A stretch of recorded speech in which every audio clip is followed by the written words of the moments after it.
Hey guys, and welcome to our video. As always, me reviewing the Palace game against Brighton on Monday night. A 1-1 draw. Pretty poor game from our perspective. But as I said from last video, a point at the moment during our injury problems and sort of the way we're playing and the way the table is not a bad point at the end of the day. In sort of the lead up to the game, I was sort of a bit worried, but also hopeful ahead of the game that we could win. Obviously against our rivals, there's the extra spice added to it. You always want to win against your rivals, that sort of thing. You get the bragging rights, and obviously we lost to them home and away last season, so obviously there's that incentive there to do a lot better.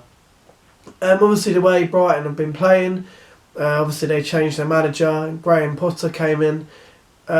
Sort of an unknown manager, but he did do a very good job in the Danish league with Ostersund, I think that the name was. They actually beat Arsenal, if you remember, in the Europa League. That sort of way he came about, and then he did a very good job with Swansea. So with the passing game, how he set the team up. And he was sort of went under the radar as appointment a little bit as Brighton manager, because with all the job Chris Hughton done for Brighton, to bring in a manager like that, everyone was like, oh, that's a strange appointment.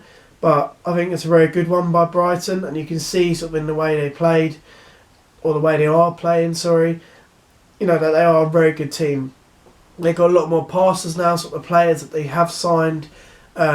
They are very good passers. That Trossard, who's in their midfield, very, very good player, very comfortable on the ball. And the player they've signed for the Championship, Brentford, Morpay, very good striker. And obviously he scored their goal on the Monday. So yeah, as I said, going into the game I was thinking, obviously I would like to win, but I would take the point. Obviously the fans are up for it, Brighton fans obviously were up for it before the game, singing at the stations, that sort of stuff. Palace fans as well. And yeah, we started very poor. Obviously our defence is patched up. Obviously Jeff Slip did get injured in the previous game against Bournemouth, so it was like, oh brilliant, another defender out. Obviously Sacco was serving his second game out of his 3-match suspension. Dan was sort of a maybe. Cahill was definitely out. Van Arnholt out. So, we were running and sort of on the fringes of defenders. I was thinking, Kouyate's going to drop back, centre-back. And obviously when I saw the team sheet, we had Kelly right back. Cahill was, was there alongside Tompkins. Is the only one who's managed to stay fit, not get injured, thankfully enough. And then Riedewald, who did play the second half against Watford, he was starting. And yeah, in the first half, I sort of feel we weren't getting at them. We weren't playing. We were letting them come on to them. We were letting them do what they were good at, which is passing, getting forward, making the runs behind. We were making hard work of it. We were putting a lot of pressure on ourselves by just letting Brighton give us constant pressure. Letting Morpay cause havoc up there. And it wasn't a very good half from our perspective. When we didn't even have a shot on target. In fact, we didn't even have a shot on target till like the 70th minute, which is poor from our standards. And yeah, then Riedewald aggravated a hip injury, so he had to get substituted off at half time. James McCarthy came on.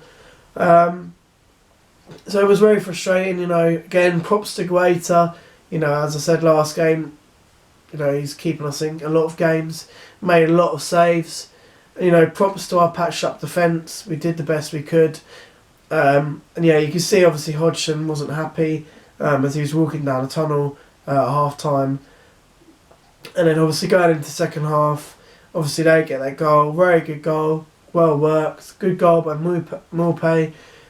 Shame he didn't sign him. We were in talks with him, but Brighton sort of progressed a bit more, and they obviously got him ahead of us.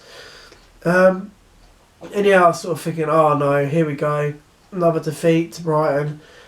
But we did okay. We sort of tried to push forward a little bit more. Benteke had a few sort of chances, but he was getting them on target, so he was at least working Ryan, their keeper, without doing too much, I thought that for me, the game changed when Max Meyer came on.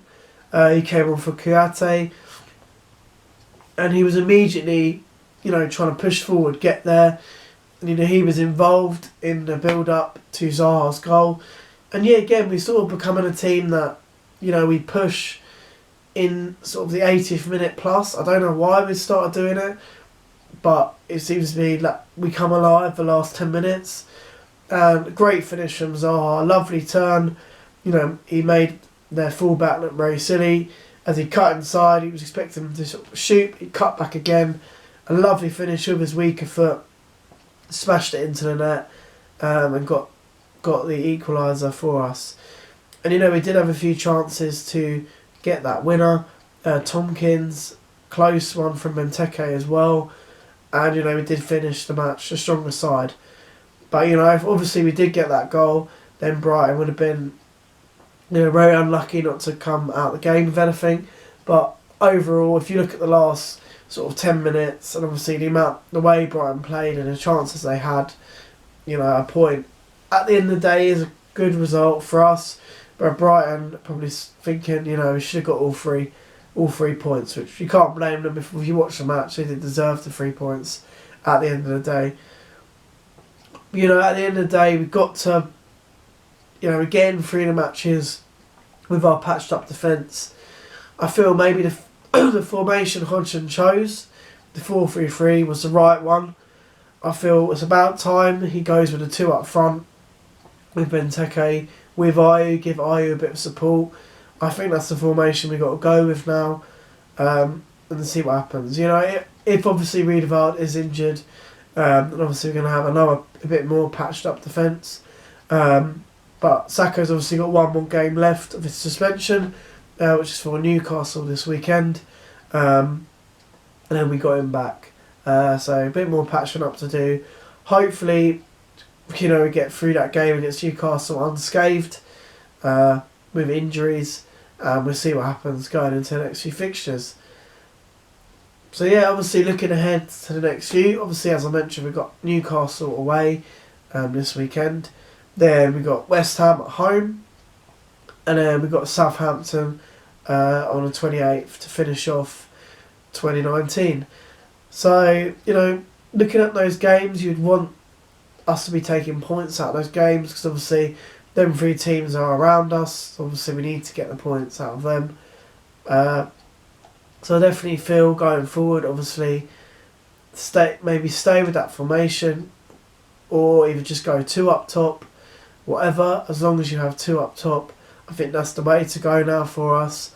Giving support to Ayew, just giving it a bit of help because, as much as he works his socks off the whole game, he does need some help up there. And I feel Benteke did actually do very well. He was sort of running through the ball. He had some good chances. So I feel it's time to give Benteke that little run in the team and see what happens with that. So as I said, frustrating game in terms of the attacking sense for us, but overall you've got to respect the point. Another point towards survival, but we're still quite close to obviously the top 6 with the way sort of the league's going at the moment. Obviously going into the next few games, I'm hopeful of a point or 3 points there. Sort of looking to get a point against Newcastle, probably hard place to go, and they are playing well at the moment, Newcastle. Looking at it, I don't want to lose any of those 3 games. I'll happily take a point out of all 3. But I would obviously take a point against Newcastle on a Saturday. I'm hopeful we can actually beat West Ham on Boxing Day. I'd hopeful we can. Then I really think we can beat Southampton.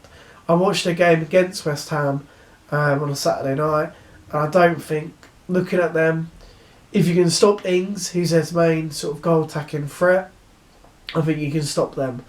Because, you know, Ings did play very well, and, you know, he was very unlucky not to score. But I do feel that if we can stop Ings, then that stops their main threat. That's me personally. So that's what I'm hoping going into the end of 2019. So yeah, that's the end of the video. Obviously a good point. We didn't lose against our rivals, so that's always good. Any Brighton fans, if you stumble across this video, how do you think your team played? What do you think for your team looking forward? Do you think you can get into the top half?